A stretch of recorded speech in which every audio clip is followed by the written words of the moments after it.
Hello everyone, आप सब कैसे हैं? मैं उम्मीद करता हूं कि बहुत अच्छे होंगे और अपनी पढ़ाई को बहुत अच्छे से कर रहे होंगे। मैं Akash Kumar Badana ICT virtual classroom में आपका बहुत-बहुत स्वागत करता हूं मेरे प्यारे बच्चों। जैसा आपको पता है मेरे प्यारे बच्चों, बेसिकली हमारी आपका जो है मेरे प्यारे बच्चों, हमारा जो है 7th क्लास है। 7th क्लास में देख रहे हैं हमारे अतीत थर्ड जो हमारी बुक है सेकंड, हम उसको आपका पढ़ रहे थे और हम लोग देख रहे थे दिल्ली के जो आपके सुल्तान हैं और यानी कि जो बेसिक दिल्ली सल्तनत है उसके विषय में हम पढ़ रहे थे। तो अभी हम पीछे का रिवीजन भी करेंगे जो हमने पढ़ा है, क्योंकि अगर हम पीछे की चीजों को भूल जाएं या हम पीछे की चीज याद ना रखें तो आगे बढ़ने का कोई महत्व नहीं बन जाता। तो हम लोग पीछे का रिवीजन भी करेंगे और चैप्टर में आगे भी बढ़ेंगे। कोशिश ये रहेगी कि आज चैप्टर का अंतिम कर लें और कल इसके प्रश्न उत्तरी को हम लोग देख लें। क्लियर है? तो सबसे पहले जिन बच्चों के डाउट है हम डाउट लेंगे। चलिए तो हम चलते हैं डिजिटल बोर्ड पर। चलिए, देख लिया हमने। तो सबसे पहले चैप्टर में हम वापस चलेंगे और मैं सबसे पहले कुछ आपसे पूछूंगा। अब मैं देखता हूं कितना आपने याद किया है, कितना याद नहीं किया है, क्योंकि ऐसे नहीं है कि केवल आप खाली पढ़े जाएंगे और पिछला रिवीजन नहीं करेंगे तो क्या फायदा उस पढ़ाई का या उस रिवीजन का अगर आप रिवीजन नहीं कर पा रहे हैं। ठीक है,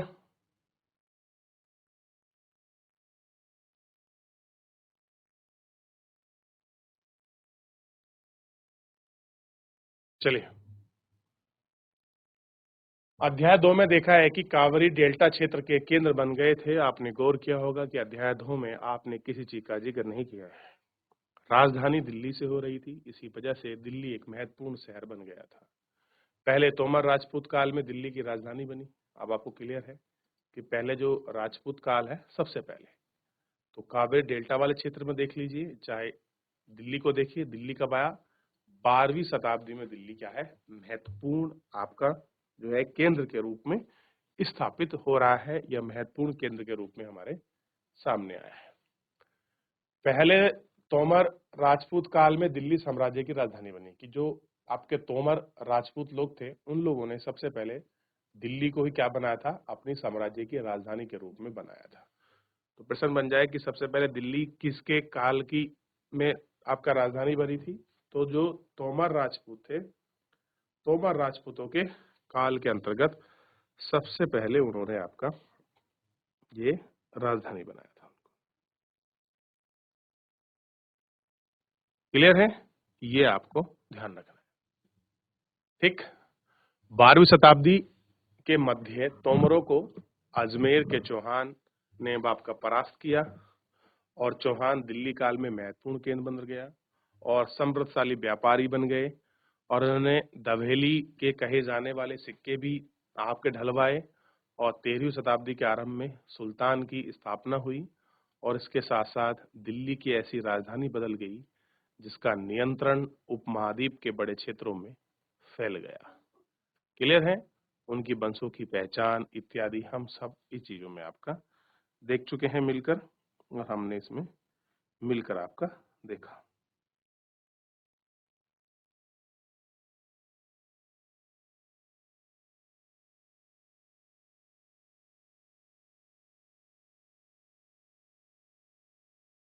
देख लिया।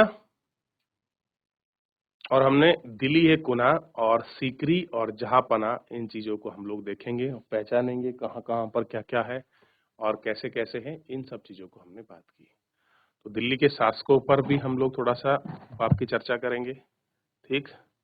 आनंदपाल सिंह के विषय में, चौहान के विषय में। तो सबसे पहले आप 12वीं सदी के जो राजपूत शासक हैं इनको आप देखिए और आप इनको रिवीजन करने का प्रयास कीजिए। क्लियर है कि कहाँ कहाँ पर कौन कौन से शासक सबसे पहले आए, इन्होंने आपका शासन किया, इन सबको हम लोग आपका देखें। ठीक।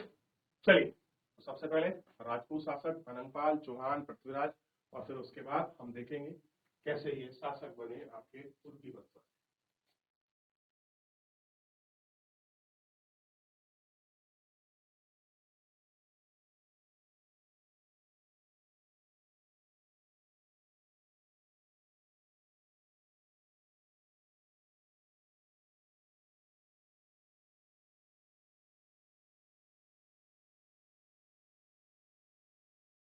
चलिए, तो सबसे पहले आपको पता होना चाहिए कि तोमर आए और तोमर में उनके प्रसिद्ध शासक थे अनंगपाल सिंह तोमर।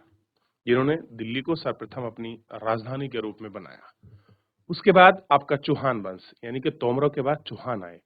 देखिए, शासनकाल तो 1165 से लेकर 1192 तक चला, लेकिन पृथ्वीराज चौहान जो है 1175 में बैठते हैं सिंहासन पर, और 1191 और 1192 में दो लड़ाई होती है। 1191 में लड़ी जाती है आपके तराइन की प्रथम लड़ाई, ठीक, और फिर उसके बाद 1192 में लड़ते हैं दूसरी तराइन की आपकी द्वितीय लड़ाई, ठीक। इन दोनों लड़ाइयों के बीच आप देखते हैं कि यहीं पर ही भारत में एक युग का, एक समय का परिवर्तन होता है, एक नए राजवंश भारत में स्थापित होते हैं। क्लियर है? और आप देखते हैं कि कैसे महमूद गौरी भारत में आकर आक्रमण करता है और पृथ्वीराज चौहान पहले उनको बाप के परास्त करते हैं, बाद में वो परास्त हो जाते हैं। और इस वजह से आप देखते हैं कि जब गौरी यहां से जाता है तो अपने जो उनके गुलाम हैं, जो शासक हैं, कुतुबुद्दीन ऐबक को भारत को सौंप कर चले जाते हैं और खुद आपका गौरी गजनी चले जाते हैं। क्लियर है? तो ये आपको पता होना चाहिए। क्लियर है? ये आपको ध्यान रखना है। क्लियर है?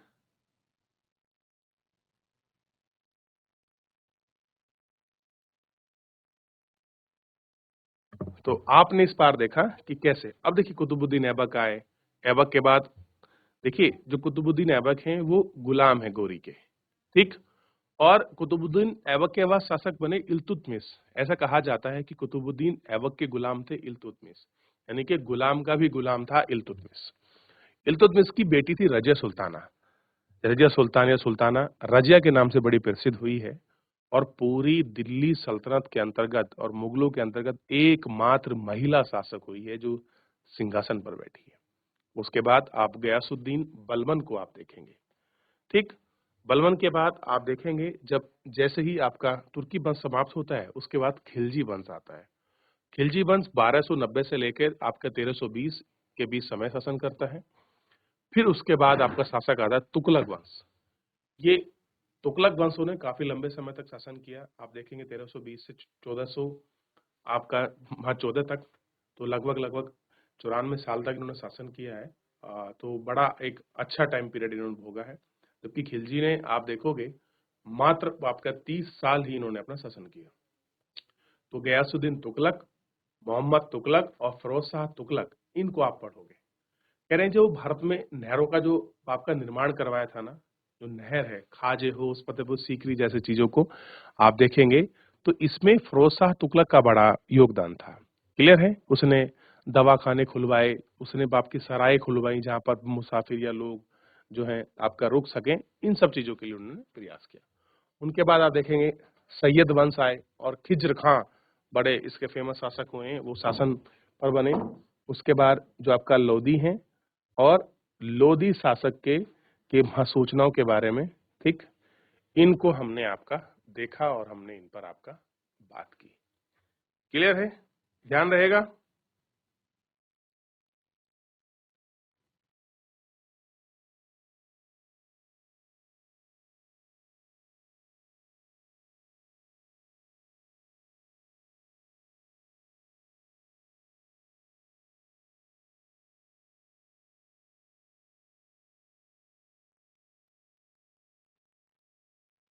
चलिए, देख लिया।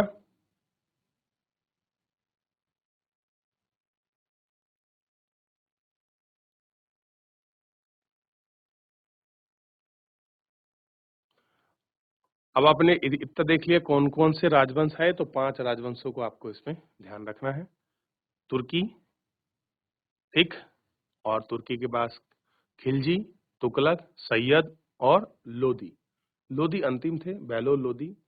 इन्हीं को जब आप देखते हैं 1526 में पानीपत की लड़ाई होती है तो बाबर कैसे जो है भारत में प्रवेश करते हैं, आप देख सकते हैं। मुगल कला, स्थापत्य कला को मैं इन सारी चीजों को आपको पढ़ा चुका हूँ। जो इनका न्याय चक्र वगैरह है ये मैं आपको पढ़ा चुका हूँ। और हमने इसके विषय में पढ़ा था कि जब रजिया गद्दी पर बैठी तो मिनाज सिराज ने कैसे कहा था कि रजिया जो है जब से इल्तुतमिश की बेटी थी, सिंहासन पर बैठी, वो योग्य और सक्षम थी और हर तरीके से वो शासक के रूप में योग्य थी, लेकिन फिर भी वो एक महिला होने की वजह से हम उसको सिंहासन पर बैठने का अधिकार नहीं देते, क्योंकि उन्होंने कहा कि महिलाओं को पुरुषों के अधीन होना चाहिए। क्लियर है? लिंग भेद के आधार पर रजिया की योग्यता के होने के बावजूद भी लोगों ने उनको एक्सेप्ट यानी कि स्वीकारा नहीं। क्या उनको स्वीकारा नहीं? ठीक, क्लियर है? और मिनाज सिराज ने इसके बारे में एक अपना एक्सप्लेनेशन दिया है। उनका सोचना था जो ईश्वर की आदर्श व्यवस्था बनी हुई है, कैसे जो स्त्रियों को वहां पुरुषों के अधीन होना चाहिए, उसके वो अवरुद्ध जा रही हैं। क्लियर है? तो अगर वो अवरुद्ध जा रही हैं तो हम इस बात को आपका नहीं मानते। क्या नहीं करते हैं? हम इस बात को आपका नहीं मानते। ठीक, तो इन सब चीजों को आपको देखना होगा, इन सब चीजों को जानना होगा। दिल्ली सल्तनत का विस्तार गैरसिन शहर और साम्राज्य में किस प्रकार हुआ, ये सब चीजें आपको देखनी और करनी होंगी।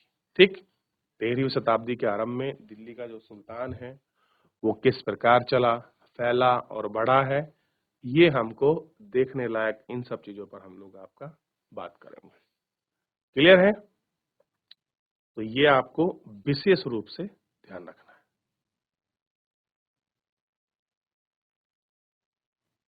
क्लियर है? प्रदेश के भीतरी भाग का जो आपका नियंत्रण है ये किस प्रकार रहा और कैसे कैसे चीजें रही, ये हमको देखना चाहिए। आप जानते हैं कि 13वीं शताब्दी में दिल्ली सल्तनत आपका गैरसिंह यानी कि सैनिकों के लिए वो स्थान जहाँ पर किलेबंदी की जाती थी, मजबूत किलेबंदी से वहां रहते थे, उन सब का बनाया। और दिल्ली से सुदूर थे, सिंध मर बंगाल में इन क्षेत्रों में बनाया था, क्योंकि सुदूर क्षेत्र पर शासन करना बड़ा कठिन होता था। एक अपने आप में कठिन टास्क था भाई। दूसरे स्थान पर आप देखेंगे बहुत सारे युद्ध अभियान भी हुए और जो बादशाह बनता था उसको चुनौती और बहुत सारी चीजों का सामना करना पड़ता था। अब जैसे कहानी बताइए, गयासुद्दीन बलबन की कहानी को उन्होंने रखा है। किसकी कहानी को? गयासुद्दीन बलबन की कहानी को रखा। तो गयासुद्दीन बलबन जो है, इनके शासन काल में जो चीजें हैं उसे बताने का प्रयास किया गया कि भाई कैसे कैसे स्थिति रही, क्या क्या चीजें आप इसमें देख सकते हैं और किस प्रकार ये सारी चीजें इन्होंने देखी हैं।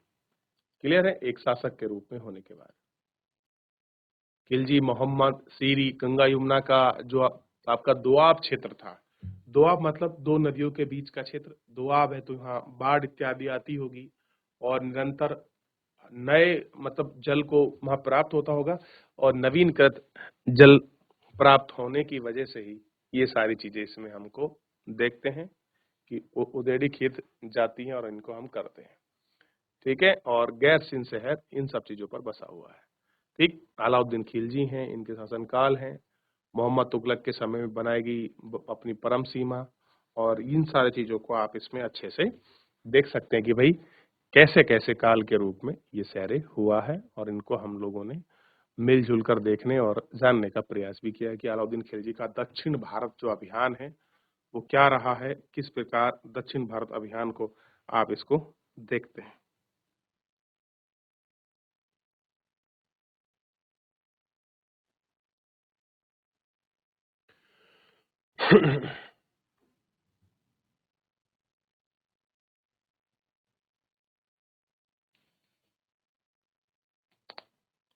क्लियर है?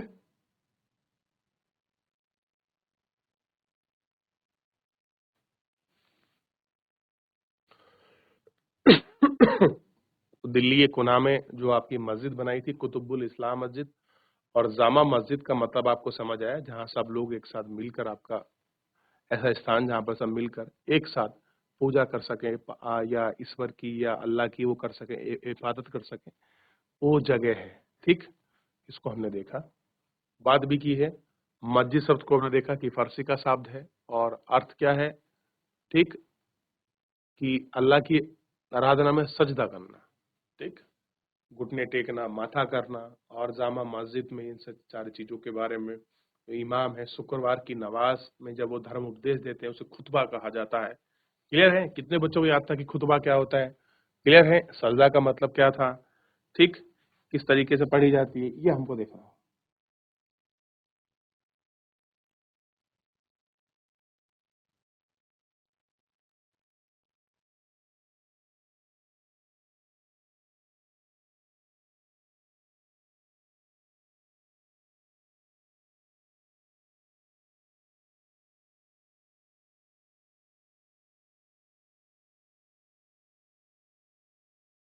आगे बढ़े।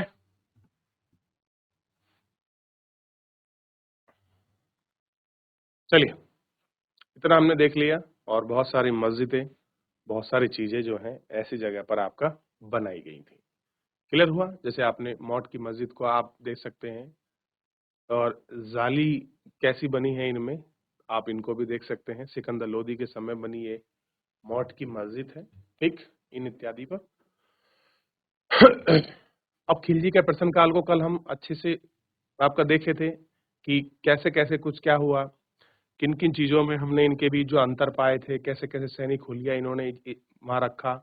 तो ये कल चीजें हम लोग जो है आपका रिवीजन कर लिए थे कि कैसे कैसे जो है चंगेज खान का आक्रमण होता था, उसके लिए उज्बेक था, अलाउद्दीन खिलजी ने कैसे उससे अपने आप को रोका, जबकि मोहम्मद बिन तुगलक ने चंगेज खान पर जो है और आपका नादिर शाह के लिए हमला करने के लिए वहां जाने के लिए तैयार था।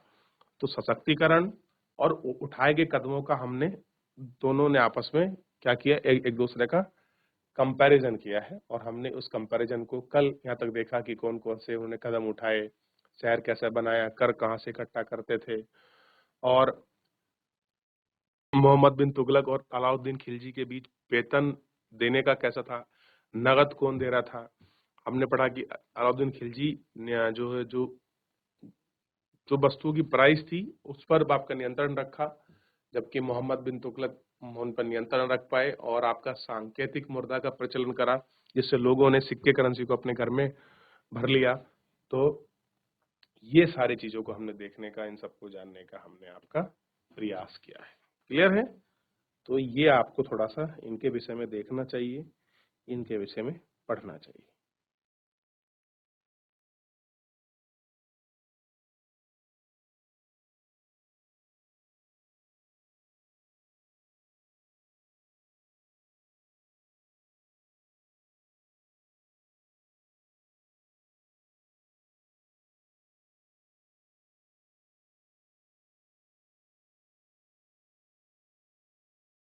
क्लियर है?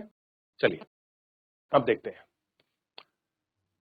कि 15वीं शताब्दी और 16वीं शताब्दी में सुल्तान ने आखिरकार तालिबान को देख लिया और हमने देखा कि जौनपुर, मालवा, गुजरात और दक्षिण भारत के शासन कर खड़े हुए, राजधानी समृद्ध थी, राज्य फल फूल रहे थे और अफगान और तथा राजपूत नए समूह उभरे।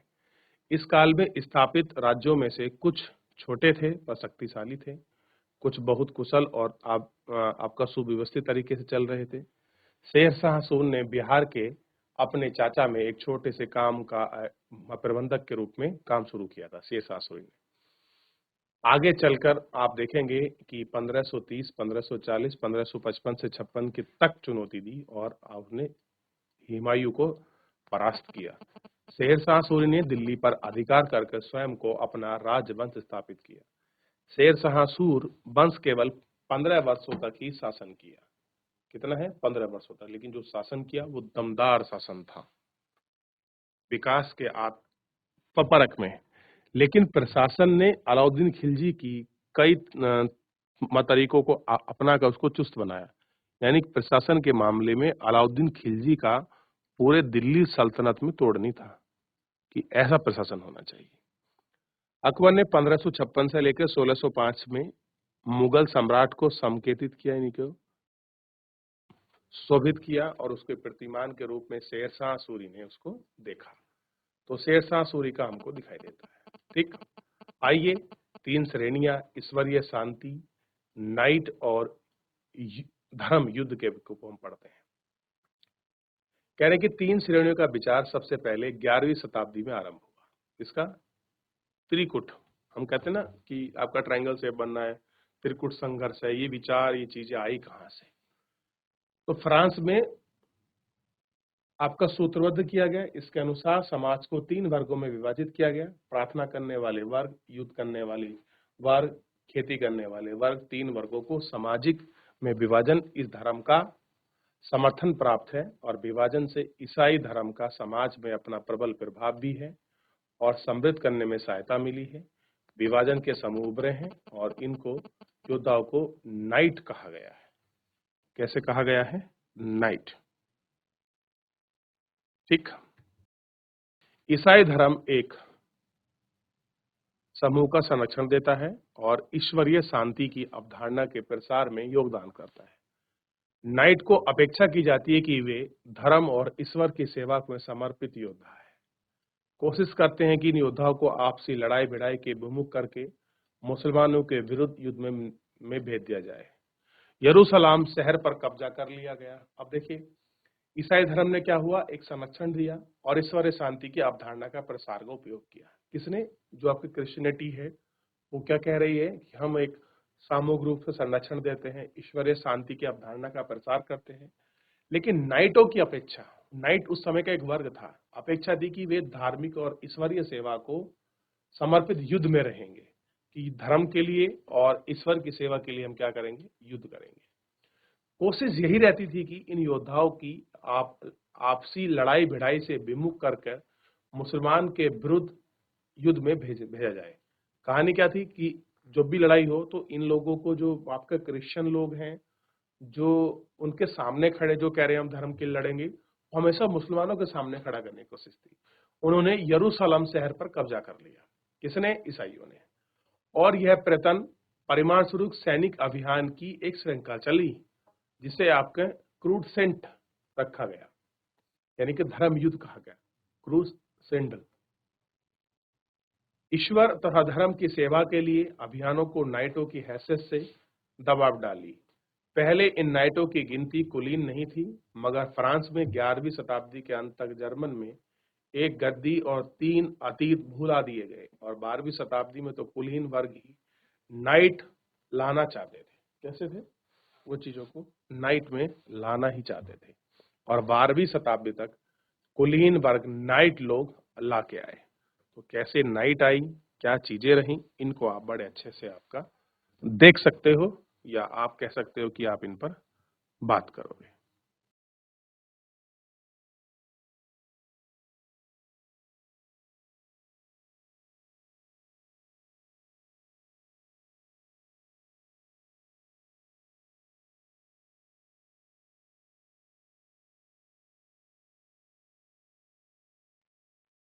देख लिया आपने?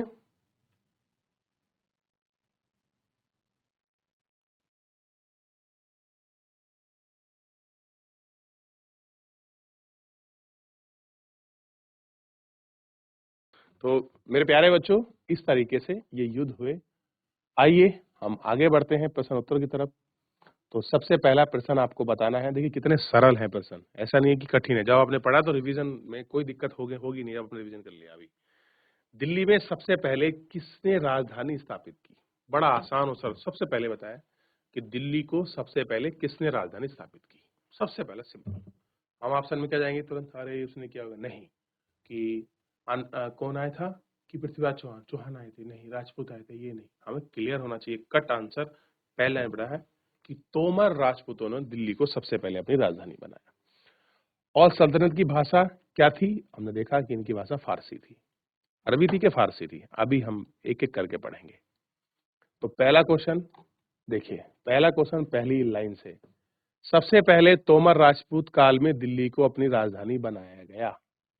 तो मैं इसको हटा रहा हूं और रेड पॉइंट से इसको दिखा रहा हूं ताकि आपको याद रहे कि भाई कहां से हमने इस पैराग्राफ को चुना है। तो सबसे पहले तोमर राजपूत काल में दिल्ली को साम्राज्य की राजधानी बनाया। याद रहेगा? एक बार, क्या कुछ बाहर है आपकी बुक से? कोई क्वेश्चन?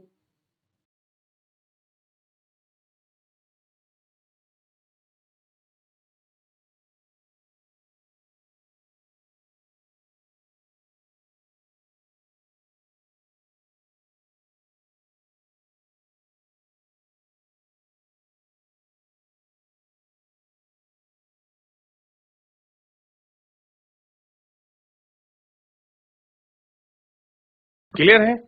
दूसरा हम भाषा को देख रहे थे। अब जल्दी ढूंढना शुरू है। दिल्ली कुना जापना, दिल्ली की भाषा, कहाँ क्या कुछ था। सबसे पहले हम ढूंढते हैं कि भाई कहाँ से भाषा थी। स्थापित का चला, तारीख महत्वपूर्ण थी, इनकी जानकारी हमको मिलती है। और इनके प्रशासन की भाषा क्या थी? फारसी थी। तो सेकंड क्वेश्चन का आंसर यहां से निकल गया। क्या थी? फारसी भाषा थी।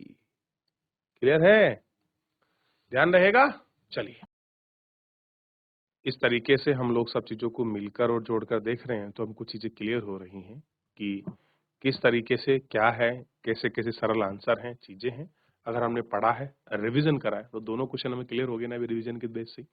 तो ऐसे ही हम लोग पढ़ते और करते चलेंगे।